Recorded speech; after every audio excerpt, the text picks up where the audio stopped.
Whatever time you're tuning in the program called What's Going On FlintTalkRadio.com.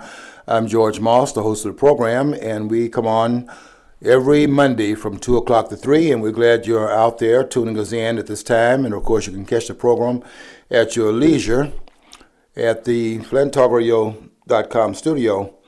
And we are hopefully going to be able to invite you to all the programs here at the #1 podcast studio here in Genesee County. And as I always say, we are working very hard, as a matter of fact, trying to win your confidence, and we can grow our listenership and our audience to the point where we become the #1 podcast studio in the country. We are right now the Avis of the podcast programs on the network, and we are going to be the Hertz at some point. I think Hertz is still #1 in the car rental business. We don't rent the cars here. But we're not selling hot air here either. We're trying to bring information that we think you can use and trying to give you another perspective of how things are in a world that is becoming more and more complicated because we have more and more ways of being distracted from what is really real and what is true. And I remember reading some of the comments made by the philosopher of the 20th century, in my estimation, Ayn Rand, who said that reality is an objective absolute. And what she was saying there was that reality does not change because of your perception of it. And so just because you don't perceive it as being true and absolute does not mean it's not that. And so that's... we come here to try to bring the truth, and we do understand that we don't necessarily always have the absolute understanding of it. I'm willing to accept other people's, in other words, what I do, in fact, I do this both in my Facebook post and also here, is that I give the truth as I see it. Now, I'm also willing to accept your truths, but it doesn't mean that I'm talking about accepting anything that you say and what I say. I think we have to go back and see, if it meets the smell test. And I try to do that before I come to the studio. I've written down a few things we're going to talk about this afternoon. And these books you see on my desk, and John has spoiled me by giving me this little podium here for my books. So that encouraged me to bring more books to the studio. I used to bring 1 or 2, now I'm bringing 4. And I hope you will stay tuned where we can talk about some of the things in these books and some other ideas as well. I want you to also read my Facebook post as we are growing our numbers on one of the networks we better make some use of, because I think they're trying to throw that particular resource under the bus. We got too much freedom out here. And the freedom takers, who call themselves representatives. Did you see where Dianne Feinstein says about, citizen journalist?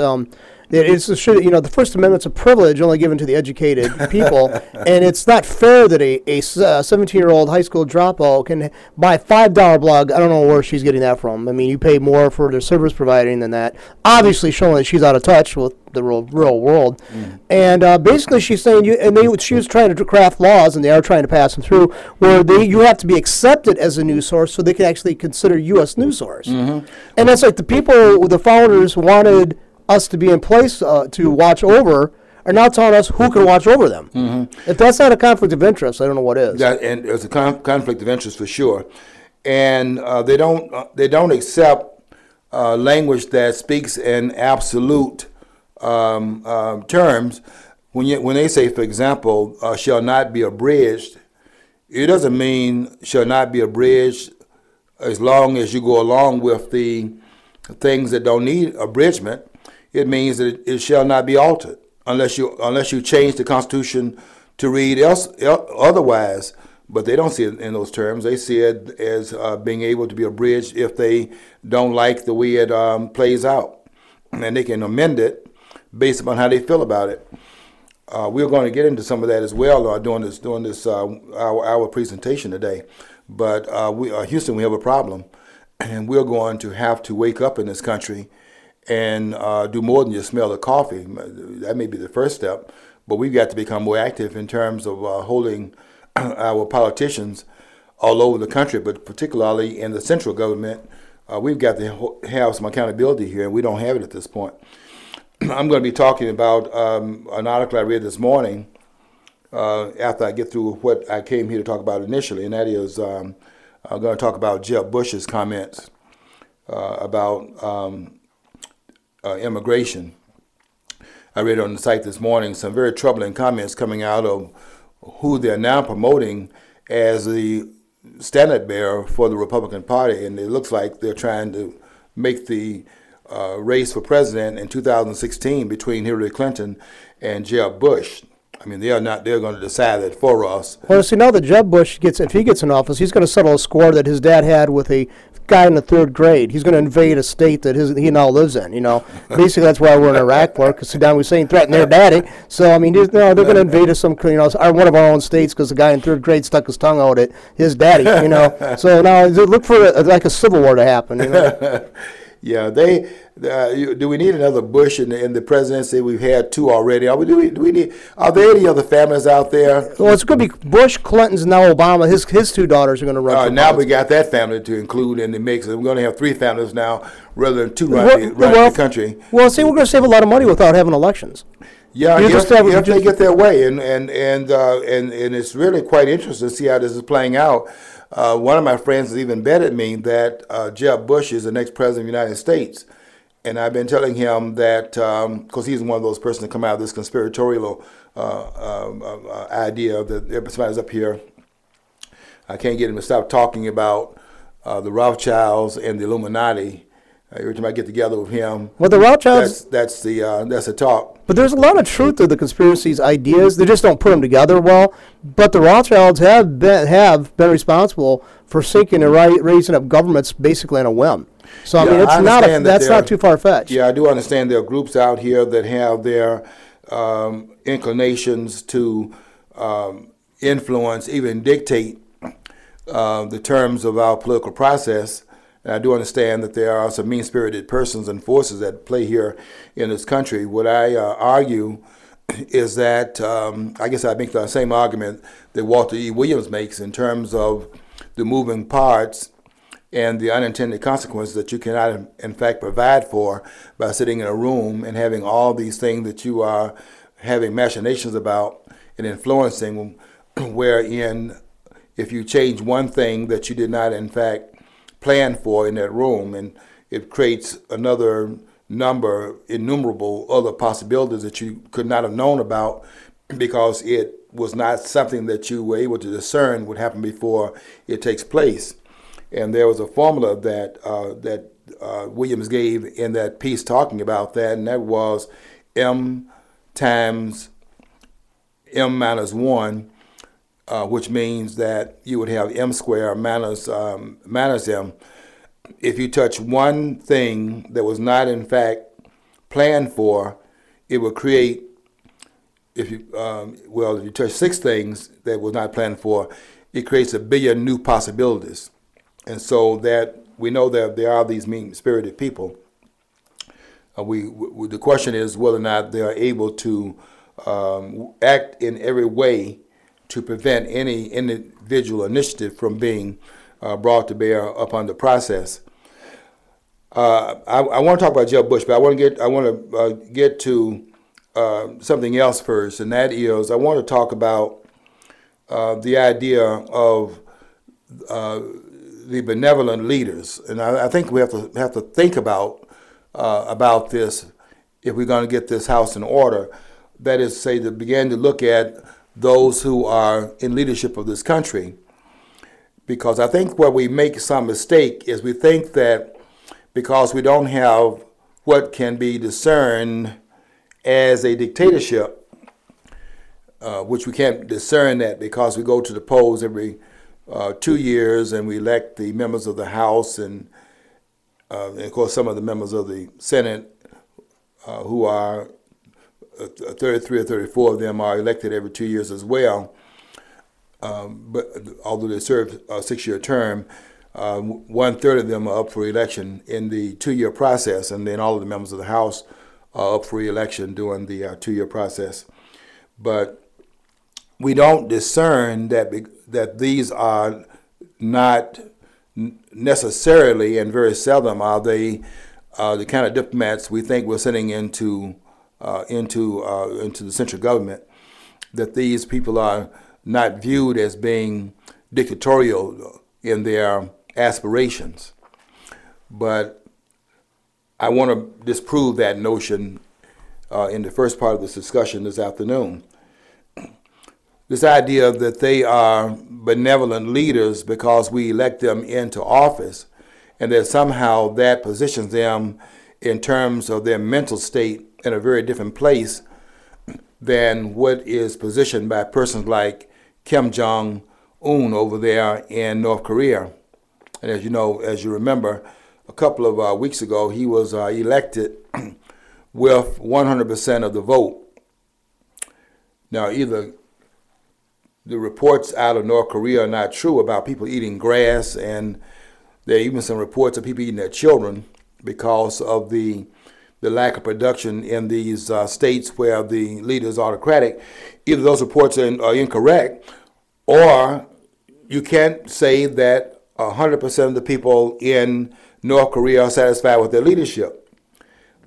And you certainly can't say, given what we are reading about North Korea, that there is benevolence in the leadership. Not when you saw the disappearance of, I think it was his uncle, who was sounding the war drums under the surface about the leadership. It seemed like he was coveting the position that Kim Jong-un had, and was maybe beginning to look at some ways of undermining his leadership and maybe putting himself in a position to take over the reins of power in North Korea. You see what happened to him. He disappeared from the earth. And so did, I think, some of his other immediate family members. This is not a benevolent leader. But what we don't discern is that those kinds of leaders are also here, and they're not benevolent in our political landscape either. But what hides that is that we, in fact, go to the polls and we elect them. I was saying one of my students was at well, it was a bar, but I didn't go there to go to the bar. I went there because they were still open after the coffee shop where my friends and I were meeting.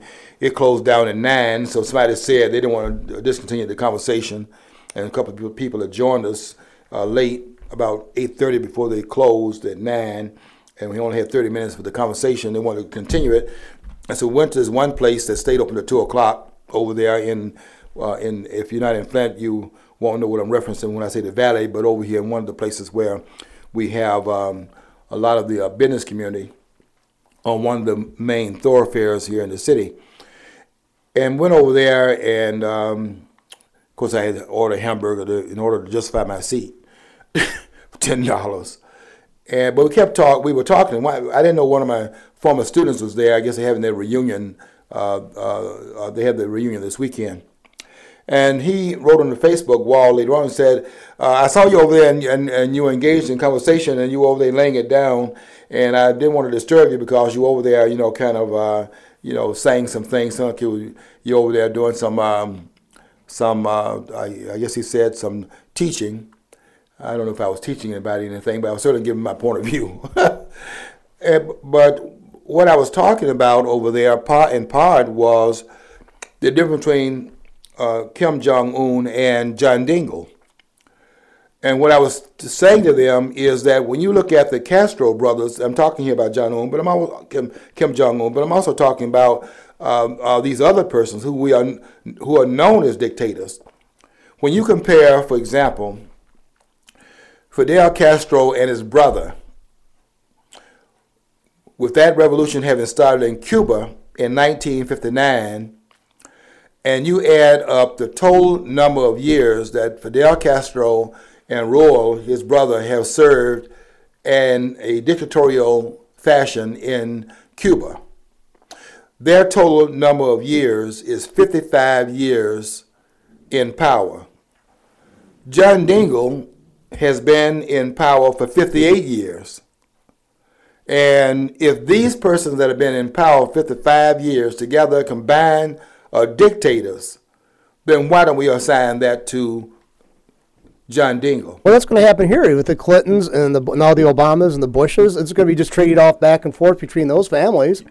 I mean, it's basically like our royal family. I mean, you see why we can't see it? You know what? You know what's bizarre too? You ever hear about when they speak about the Kennedy family and the JFK, the heir of Camelot, our king? And this is from leftists who are supposed to despise privilege and rank just because you're born into it. Yet they're look at their days of Camelot. They romanticize a very troublesome part of history where we actually faced Russia off. The Soviet Union off, and they're trying to make it sound so benevolent, like it was like almost like dreamy. I mean, that's insane, and they puzzle me really. They bewilder me. They are insane in terms of the way they posture human beings as being other than as if they are angels, and they are going to do the benevolent thing. In fact, why would they be benevolent? Most of the people out here.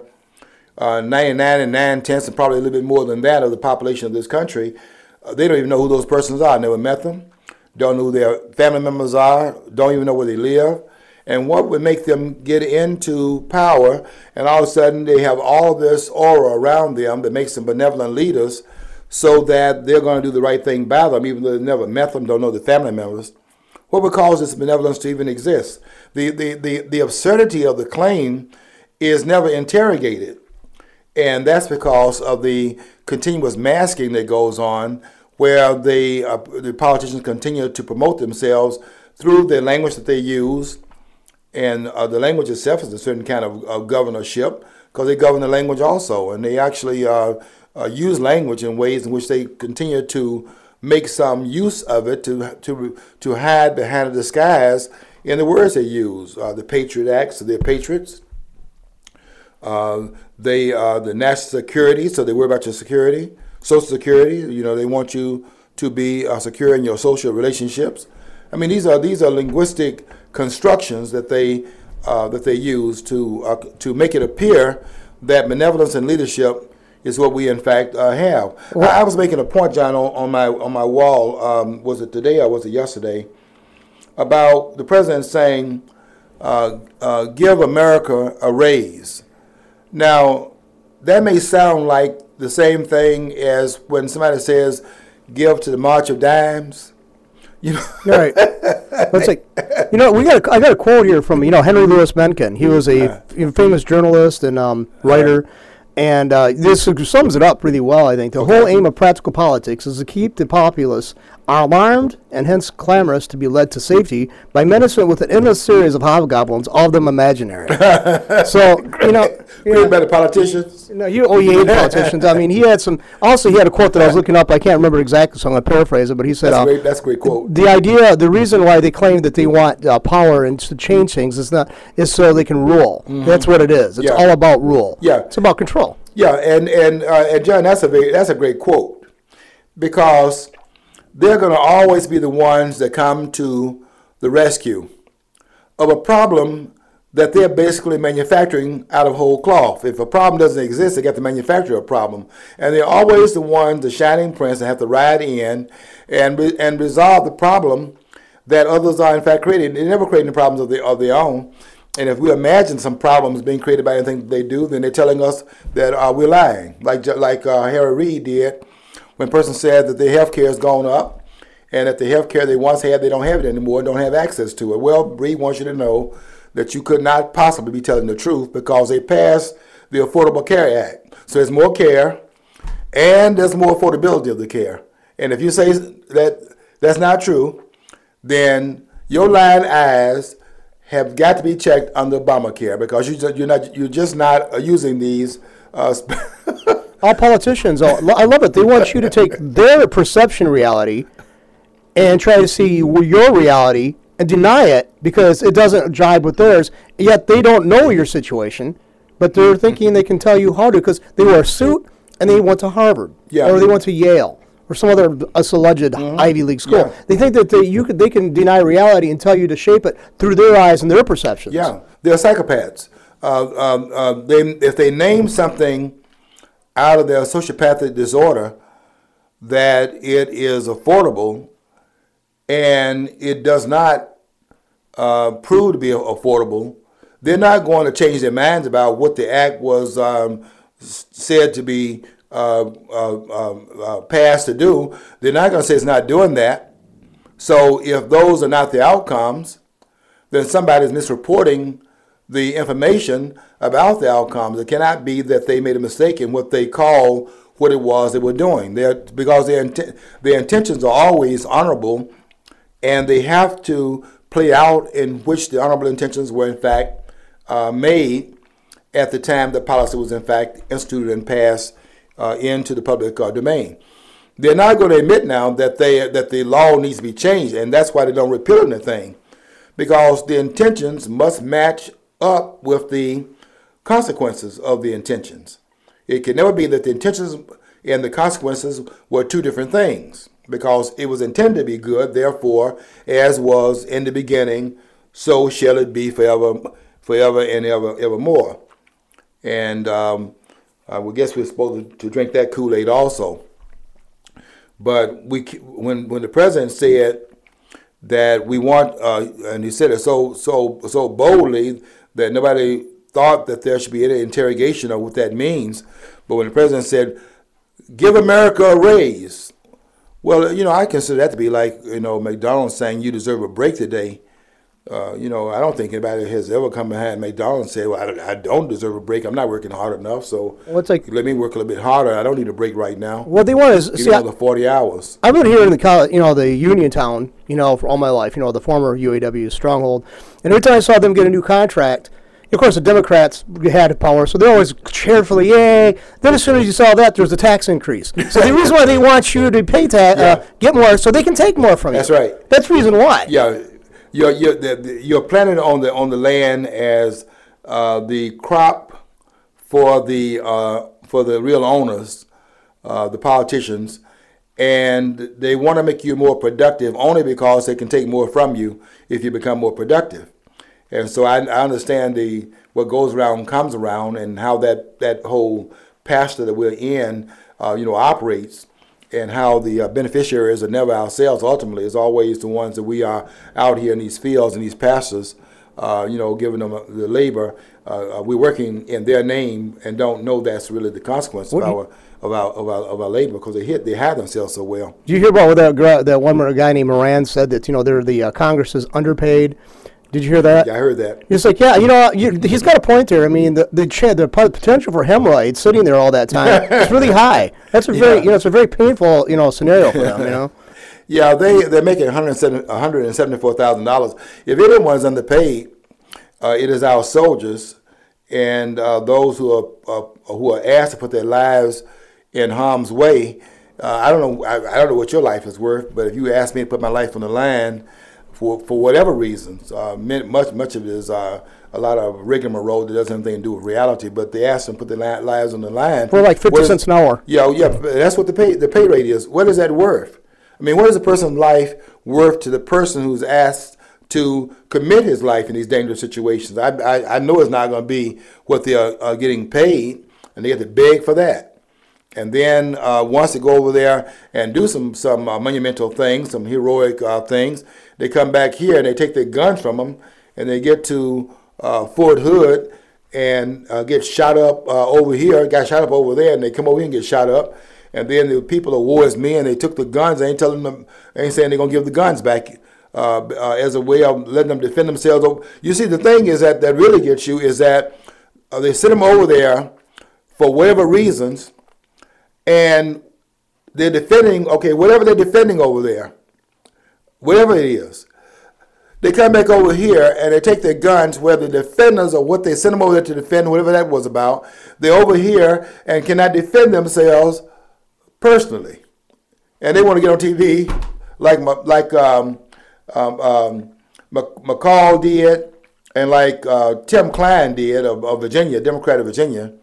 I hope he's up for re-election because, look, we need to get him out of there just based on what he said on this program yesterday morning. He had my call. I could hardly listen to those guys, but I have to listen to them because I'm a public person, and I have to be able to report what's going on. But it's very hard for me to listen to these guys, And I said, these are two people right here need to be targeted. I don't know how many terms they've served, but however many terms, there's too many. And next cycle of elections, we're going to have to move on some people that's in there right now, most probably all of them, quite frankly. You know, but I blame the American people for being so lax and just choosing the people who with the name that they recognize. Like, you know, most of these idiots around here, I would say, probably don't even know there's a difference between Dan Kildee and Dale Kildee. DK, yeah, it's like he's a Democrat. Okay, he's in. They don't care. I don't know if, it did save us money on monogramming if he's got towels in the house, you know, I mean, saved us some money that way. I guess we should be like, very considerate that direction. But, they make $174,000 a year on what we pay them. We don't know what the special interest groups and lobbyists are paying them. They walk away with millions of millions. Look at Barack Obama, one term as senator. He's worth $14 million. Yeah. Where does that come from? $14 million? Well, that's part of the disguise also, John, to make it appear that these guys are living on their salaries. I mean, that's part of the disguise, that they're not being paid enough, as if there's enough integrity in the office holding that they're not getting any additional monies that we don't know about. They want to be paid more on top of the table, is what he's saying. I think we know that that's not their salary, because all those guys got their hands out, and they are in fact taking money from the lobbyists who have to pay them to keep their hands off their business. Well, see, I think, see, my idea is, and I proposed this years ago, is when they're in Congress, when they're in Washington, they have dorms, or they stay in, and they're monitored 24/7. They have a meeting room. They go to meet people. That's monitored. They can have their own private quarters, but nobody's allowed in their private quarters other than their family members and stuff. But when they're meeting with people from the outside, it's all recorded. They want to scrutinize us. They work for us. Yeah. They got to keep on being reminded of that. Yeah. And they should have just the basic dorms, nice, pleasant places. No, we know they work so hard. But anyway, but they have to be monitored 24/7. Then they have to be pulled back to their home districts. They only meet for so many months, and they got to be home in their home districts where people can have access to them more than the Congress. Because they basically look at Dale Kildee. He never. How often was he back here in the Flint area? I don't know. Very seldom. He lived in Virginia, and that's where he retired once he stepped down from his long-standing position. John, they have a person out there in California. He's running as independent. You may have heard of this. This person he's advocating that if anyone in public office gets up there and whatever office that person is holding and betrays the public trust, he's saying that they should face a firing squad. Now, John, the chance of that ever passing anywhere in the country by politicians who are going to ask that you shoot them, that has 0% chance. Ronald Reagan, in my opinion, should have been brought up on charges of treason, because he betrayed he violated the Constitution. He did not get constitutional approval to wage war in Afghanistan, or send arms or whatever to anybody else. He didn't do that. He's supposed to do that. There's not one politician that's going to be safe if we are talking about bringing them up on charges of betraying the interests of the nation. If you're talking about national security, the first line of any country's security is its economic wherewithal, its ability to finance its independence. And when you have an $18 trillion debt, how many hands are on that debt of those members that's in Congress right now? Every last one of them. I mean, how many of them have not been voting in every particular about these raises in the public debt? All of them have been voting for it at some point. They may come out against it. I mean, I heard Paul Ryan. John, Paul Ryan is talking about balancing the budget in 10 years. Am I supposed to be impressed with that? Okay, with the spending, that's an impossibility with the rate of spending we're doing now on new programs. How is it going to be about balanced? In 10 years, most of the ones listening to him will be senile by that time. And none of us going to remember what he said. He'd probably be out of office, not to be held to account for it. If I was I believe I didn't like the bailouts and corporations and letting those CEOs and stuff have the bonuses, because they shouldn't be rewarded for destroying the business. Well, that's where the politicians. I think we should start. It's going to be a minuscule amount, but we should seize all their assets. They're the ones that put us in the red. Yeah. And they should have their assets seized. They're the ones that sign those documents and they push for it. So they should be on the hook. Well, if we keep that up, you think they're going to be so quick to spend our money? Yeah, there's a report out about $6 billion. I forget exactly what arena it was, what room it was, what part of the mansion was it spent in, because they're losing count of the money all the time. All these bailouts are about, quite frankly, is that they are finding some excuse to put the money into the bloodstream of the politicians so that it can be taken out of the treasury where it's not an accounting for it. And what we can look for is that when the money is missing, let's look in their accounts and see how much of it was backdoored into their own hands and how much of that is going on. But $6 billion disappearing, what kind of accounting are we doing? What kind of auditing are we doing up there in Washington if you can't account for the money that's being spent? And bureaucracy is like that. Once you get the bureaucracy so large, part of the game is that you make the bureaucracy large enough so there cannot be any accountability. That's one of the reasons why you want a large bureaucratic machinery in place, because one hand can't possibly know what the other hand is in fact doing. And a lot of the money that's being spent out here is being spent in circular ways in which it's benefiting those who are the merchant class. I mean the political merchant class, not the merchants out here that's in business, who they continue to talk about having been in the vilification of the American people. Let us understand that when Obama, I was saying earlier, was saying give America a raise, I was saying that that does not mean the same thing as somebody that's on television telling you to give, and he's the same word, give, to the March of Dimes. One is appealing to your charitable impulse. That is, the American people are pretty, free-spirited, and we are pretty giving nation. We believe in helping the poor out. I was raised in a neighborhood like that where everyone was pulling together to help feed the hungry and clothe the naked, house the homeless. We all were involved in that. I don't know of anybody in my neighborhood as poor as we were that were homeless, because they were not, and nobody was hungry. It was a very poor neighborhood. Nobody was hungry because they knocked on your door and asked you for food. And there are people that would come by early in the morning and say, Ms. Mouse, are you going to be cooking soup today? Because what my mom would do is make a big pot of soup. This was not one of those pots like that. One of those big pots with a lot of water in it. Maybe one bean, maybe a soup bone was in there. You put that with some cornbread, you got a meal. And you can feed a lot of folks. They come and ask, they come in that morning. And my mom would always say, I'm definitely going to be fixing soup. And they come back later on, and there will be a meal for them. Nobody starved, and they didn't have government coming here and giving people a check and acting like they are the benevolent ones, because government does not have any money on its own. It has to, first of all, take it in order to give it in the first place. So when the president said, give America a raise, it sounded like, hey, I'm not against that. I mean, that sounds just like McDonald's saying, you deserve a break today. You have to kind of slow it down, the music. I understand one guy, this guy named Wilson Bryan Key, in his 3-volume work on subliminal seduction, and the books he wrote along that line, one, The Clown Plate Orgy and Media Sexploitation, his 3 volumes named therein, said that what they did when they had the you deserve a break today in McDonald's commercial, they slowed it down to the beat of the heart, so that it would have a multiple impact. First of all, the song that you can't disagree with. I mean, who will say I don't deserve a break today? So they're telling you what you already believe in. I'm working too hard, and somebody gave me a break, and thank God it's Friday. And they come and say you deserve a break today. Nobody disagrees with that. And the president comes out and says, give America a raise. And hear the background, the people in the background, people in the audience, the sheeple out there. Yay! Well, the president wasn't talking about going in his pocket and giving anybody anything. So what was the president talking about? Was he talking about the same thing they talk about when they say give to the March of Dimes? No, one is appealing to the charitable impulse of the American people, and it doesn't have force in back of it.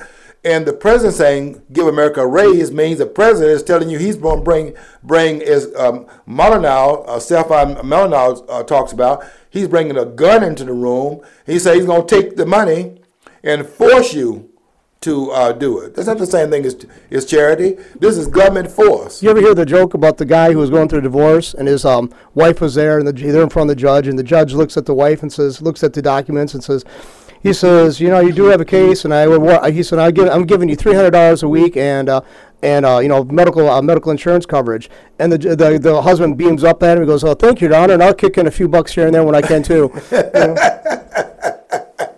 Yeah, wouldn't that be nice if that were the case?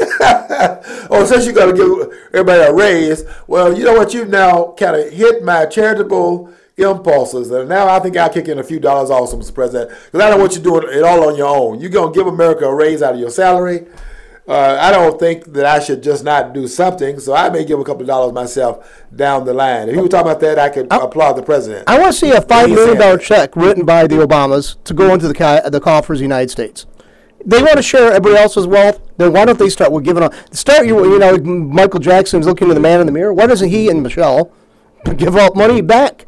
Give the money back. Where did they get it from? I was looking at, I was watching a program some time ago. I think this must have been last year, and they were looking at the president's tax returns, and one of the guys, I think it was this guy, what's that guy's name? He's a commentator on Fox, but he's not on there with a regular program, just one of the commentators, and Carson.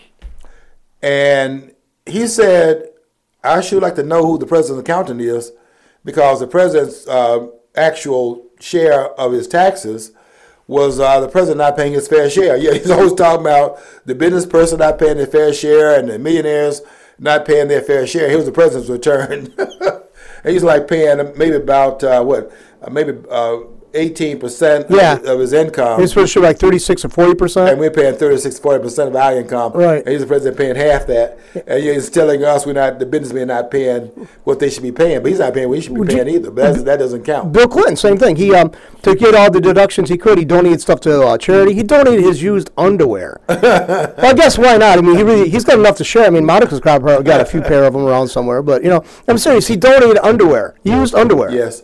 They're not going to ever come from behind that mask, but to have the American people not discerning enough to be able to look beyond the mask, or at least when they sometimes let the mask down long enough for us to get, you know, a glimpse of who is actually in back of the sound bites and behind what is never benevolent conduct. And let us look at the outcome, not look at the fact that they're saying they want to give America a raise. Let's look at the outcome of that. For example, if you say that you're going to give America a raise, that means you are going to mandate, that means force. Government is force, it's not benevolence. You're going to force the business people to raise the minimum wage up to 10.10. Let's say that's the dollar figure you're going to raise it to. So the president goes and uses authority to raise it within the area that he can raise it in. Then it makes the people who are in the private sector respond to what the government has done. Over here, Obama made the decision. Then he forces the business community to follow the lead of the government for political purposes, because now everybody's going to be voting for him because in the political theater, the wages were in fact raised. But in the aftermath of that, you know, what happens? More persons are unemployed, and those that had a check had not only no benefit at the end in terms of any of their wages being raised, but they had their wages reduced to zero because they lose their jobs, and there's nothing to have been gained from what was to have been a raise given to them by these fiat policies. They were actually hurt in the ordeal by the downsizing of the workforce, which those kinds of policies in fact bring about. And then it also is, though they're telling us about the racial implications of various things going on in the public square, and they're trying to act like everybody is coming down on different minority groups in the population, and look at how we have racism all over the place. On every rock somebody's being discriminated against, and then you want to look at what they're doing, and what they've done here is ensured that those black children that they keep talking about they love so much, they want to have my brother's keeper put into place. I mean, they want to keep everybody, and they are the brother's keepers. The other ones is actually making sure that nobody's out here, no brothers out here that are out here not being taken care of, and they're on the wings of the government. Well, those brothers are made unemployable by the government's policy, because at 1010 and 50% dropout in those communities where you're trying to be my brother's keeper, they're not going to ever have a job. They're never going to work. And let's understand something else here about the minimum wage laws. The reason why minimum wage laws are undemocratic laws is because what the government does, quite frankly, is make it illegal for employers to hire you. I mean, it's illegal to hire anyone if the minimum wage is 10.10. It's illegal to hire anybody at 9.9. I mean, it's part of McCain's formula, 9.9. That's all I heard to McCain's doing his campaign, 9.9.9. Well, the president comes down and he beats that 10.10.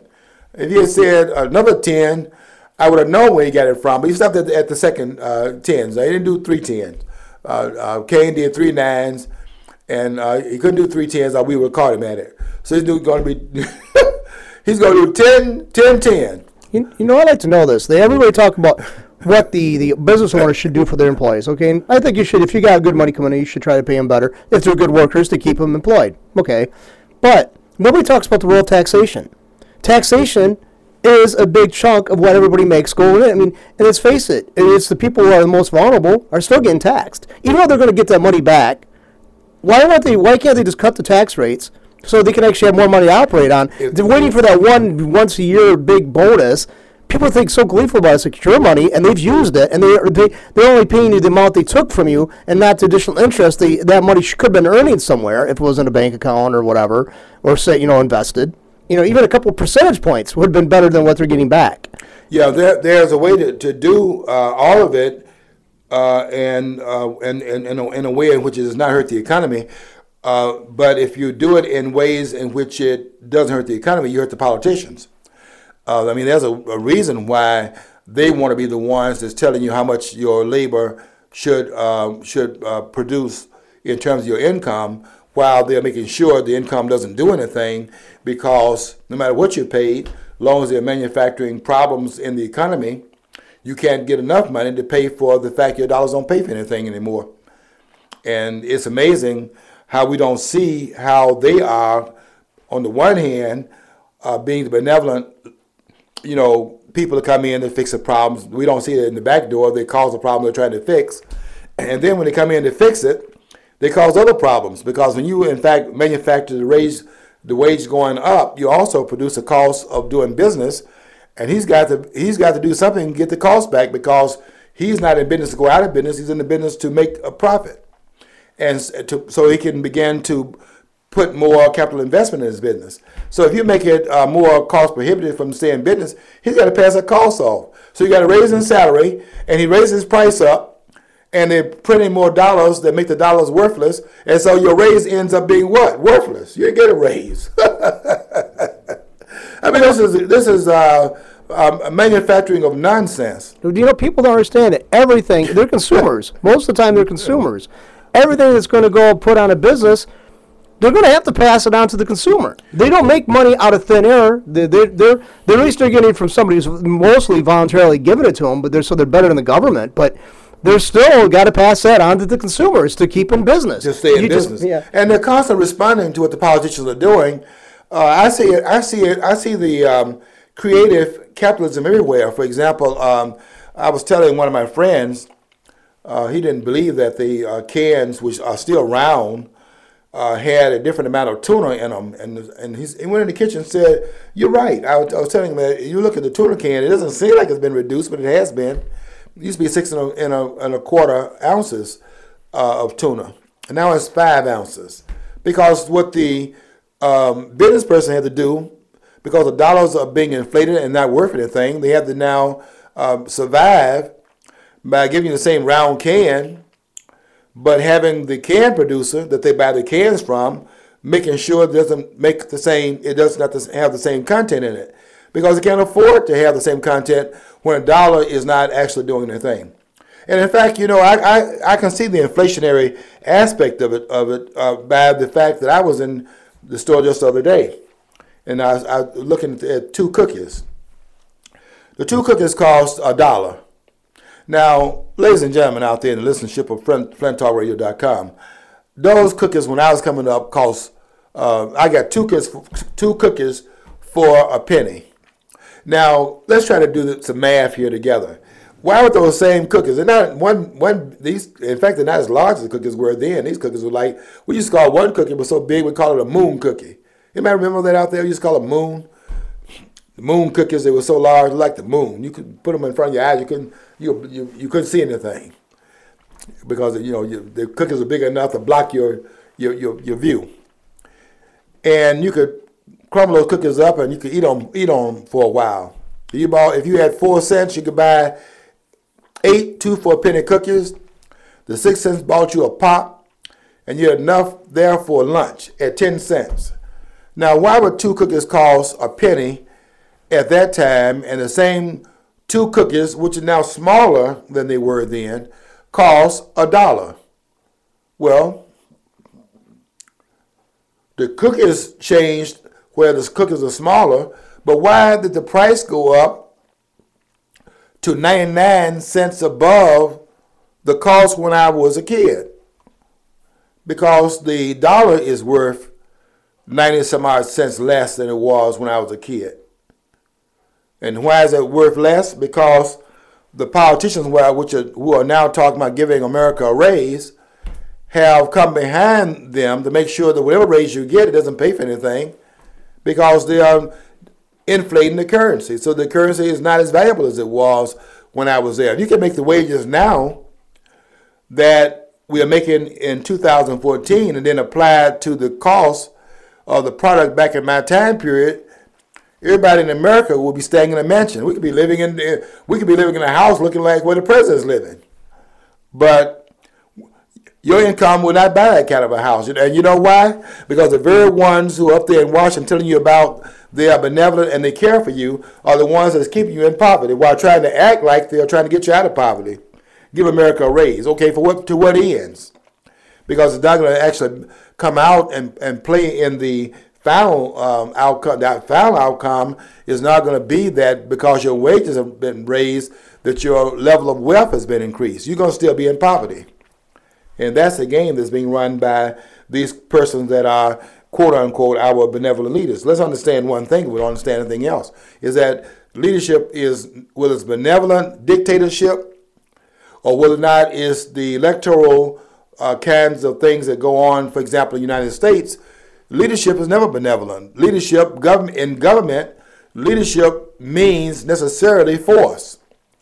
And that's why I was disagreeing with Lord Acton. Now, John, I haven't asked you about this before in terms of how you feel about Lord Acton's claims in the, I think, the 19th century when he said that power tends to corrupt and absolute power corrupts absolutely. What is your view of that, John, in terms of what Lord Acton said? I think that he's accurate for about 99% of the people who hold power. There's very few people who can step away from that and when they see the potential for it. Mm-hmm. But yeah, I think mostly, I really like Lord Acton. But is power the corrupting influence, or is it human nature? It's the human nature. I mean, basically, see Rousseau, Jean-Jacques Rousseau would talk about, the science corrupt or, the technological advancements corrupt the morals. And yet he had this view that, man was born innocent but became corrupt by the society. Well, if society is comprised of people who are all born innocent, where does corruption enter? Mm-hmm. Basically, it goes, that's the reason why I like the idea of the original sin, because to me, it basically says everybody knows something's fouled up. Something could be different than the way it is. Well, but they argue about what the source is, Mm-hmm. If men were angels, I think one of the framers said it a lot better than I'm going to say it here. But if we were angels, we would not need government. But because we are not angels, we need, the claim is we need some governing body to regulate human behavior, which is in fact flawed.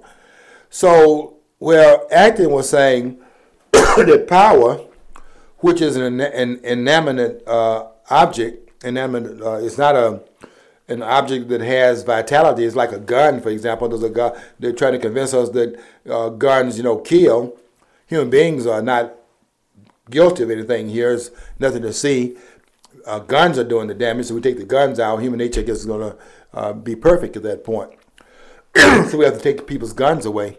But if power was the corrupting influence, we would have to then assume that nature otherwise would be perfect, and that there would be no corruption in the universe coming from man, because it's a power doing the injury and not the human impulses are doing the injury. And I don't think that can be sustained. And that's why I think that Lord Acton was, I wrote about it when I was in college, because that's what they were writing on. But if I had to write about it again, my thesis would have been a lot different than it was in that one political science class I took at the 200 level. Actually, I think basically what it does is the desire for power is going to fall into the hands who actually seek it.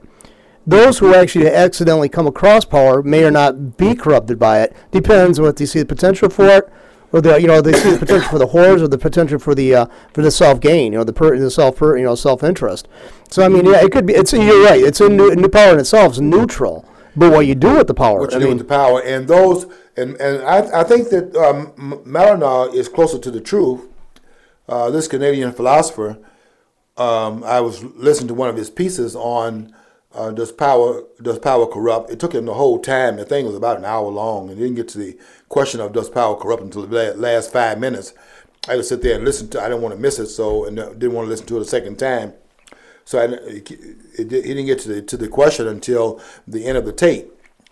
But his take on it was that even the persons that seek power, the impulse in terms of seeking powers, the acquisition of power is where the corruption is. Those who seek it have already manifested their corruption. Because how many of you out there who are as ethical as any of these politicians are, how many of you want to lord over others with more power than you have? You want to lord over others in order to dictate what it is they ought to be doing. How many of you, in fact, know what other people ought to be doing with their time? I mean, I don't know. Many times I don't know what I should be doing with my time. I'll be watching a basketball game tonight. I don't watch it during the regular season, but I do economize enough on my time so I can watch the championship games, and I'll be watching the game tonight. But is that the best use of my time? I don't know. I could be doing something else that's probably going to be a lot more productive. I could be rereading some of these books that I brought to the studio. I'm going to share all of them. I'm going to give you the name of these books I think we should read. Everybody should read these books. I'm not saying that you must read the books, but I think these are 4 books that should be read by the American people as a way of getting an insight on what's happening in this country. Get your eyes open. This would be an opening series of books here that I brought, and I will mention them before I get off the air. But I don't know how other people should use their time, but politicians want to make it appear that they know that, for example, Obamacare is costing people their jobs. So here comes the politicians telling them that's a good thing because now you can spend more time with your children. Well, fine, but I get to feed the kids too. And they're saying, I love it when they say that you have your job. You had your job because it provided insurance. And now that you have lost your job and all that, but you have Obamacare, you don't need your job now because Obamacare is giving you insurance. Well, you know something, Harry Reid, the reason why I believe that you are, and excuse me for saying this, because I know nobody in Washington does this, but the reason why I think that you're lying through your teeth is because people don't just have their jobs for the insurance. You ever heard of, let me ask you if you've heard of this. Here's some other bills. Car note. You ever heard of that one? Car note. What about mortgage? These are just, I don't want to make it complex by using a whole lot of words. Mortgage payment. Food, this may be a little bit more complex. Food on the table, that's 4 words. People don't just pay for their health care through their jobs. They also pay for the other things they need in order to live. If they need heat in the wintertime because we don't have no global warming, at least during the wintertime, so we got to have some heat. You know what that means? We got to pay consumer because they're not giving the heat out free. And there's some other bills we got to pay for. And so we don't just have our jobs because of health care. But they pigeonhole us losing our job as a benefit because they're now describing the pain as beneficial to us because you can now spend more time with your child. Well, what do you happen when you start crying because we don't have any milk in the house? Well, anyway, that's kind of ironic, too, from a party that's so nonchalant about abortion. You know, you want to spend time with your children, which was like, well, it's either here or there because we don't really care about kids. Well, they'll use that. And the other thing is, what if you just want something? You work because you want something. Oh, my God. No, you're being selfish. You're being selfish. Okay, your child, you should be spending, you see, that's the ordering your time. You should be, they know you should spend more time with your children. They made it possible. Well, I want to spend some time with my child, but you know what my child needs when I'm not there? He needs me to be at my job, working, so that when I do see my child, I can make sure that he's got some clothes to wear and he's got some food to eat. Otherwise, seeing my child is inconsequential because my child is crying all the time. And I'm there with nothing to comfort my child with. But Harry Reid knows that's not important because I lost my job, so therefore the insurance is coming in, and if the child is crying, you know, at least you're there. And you know, hopefully you have some handkerchiefs around. This is the kind of thing they're telling us. Well, I better get to at least one other point here I came here to the studio to make because I wrote down some things I wanted to say here. I wanted to talk about at least one thing in my post. I wrote after I saw this article this morning about Jeb Bush's take on immigration. John, you won't believe this about these politicians. I read that. Having said this, I believe this is nowhere in the world you're going to ever believe that Jeb Bush, who now has seemingly an intent to run for president in 2016, is saying that the people that are breaking into the country, they're not coming here for any ill intent. These people are not violating our laws. They're coming here out of love. They just want to feed their families, and they're coming here, and we should look at this as something they're doing out of love, and they should not raise our eyebrows and all of that. And so therefore these borders, you know, what does that mean, and why should we be when Mexico lets Guatemalans come in, you know, yeah, they don't believe that crap. Yeah, and they're coming here because they're coming here with good intent. They just want to feed their children, not coming here to get on welfare. And this man wants us to endorse that idea. If we're not going to endorse the idea, we're mean-spirited, and we don't care about, we are the world, don't forget the song, and we need to be aware of how the misery in the world is going to be handled. We bring everybody here in this country and feed and clothe them and shelter them, even though we got an $18 trillion debt. Don't worry about that. That'll be paid off by our children, the ones we don't abort. And they're just so nice sounding. Well, I was writing this article in the today about that. And I was saying, I read this book by Count Vonnegut, and Count Vonnegut wrote the book called The Ruins of Empire. And when I read the book some years ago, it raised the question of whether or not a country can commit suicide. In other words, I know human beings do it. They get in such despair that they just don't see themselves going forward and just cannot see themselves being in the future. But can that impulse also be an impulse that the nation, in fact, adopts, even against its own conscious understanding of what is done here? Is it possible that a nation, though the ruins of empire that Vonnegut was talking about, could it be possible that part of those nations going out of existence, which were once great in history, could it have been that there was some unconscious impulse for those nations to just go out of existence? Could that be the case? And I think that we need to look at that, and if that impulse is now what we are saying here, we want to will ourselves out of existence, because what I see right now is an impulse that's really problematical in this country. And Jeb Bush, I am going to be working, if you're running out there in 2016, believe me that I'm going to be doing everything I can against you and Hillary. If you're both running, you know, do we want the gun now and just go ahead and blow our brains out as a nation now, or do we want to do it in incremental, in increments of doing it in stages? Let me mention 4 books before I get off the air here this afternoon. There are 4 books I brought for your edification. your enlightenment. I guarantee these books will enlighten you. Of course, I keep mentioning this book right here, Mugged by Ann Coulter, Racial Demagoguery from the 70s to Obama. The book by Thomas Woods and Kevin Guzman, the book called Who Killed the Constitution? Read the first page inside the jacket cover of that for the answer for that one. Here's a book by Thomas De Lorenzo called How Capitalism Saved America, and I saved the best for last, A Patriot's History of the United States, written by Larry Swihart and Michael Allen. These books are going to raise your level of consciousness, and we're going to hold these politicians accountable after reading these 4 books. Until next week, I want you to, as always, follow your dream. Don't forget, if you don't follow your dream, you will never know what's on the other side of the rainbow.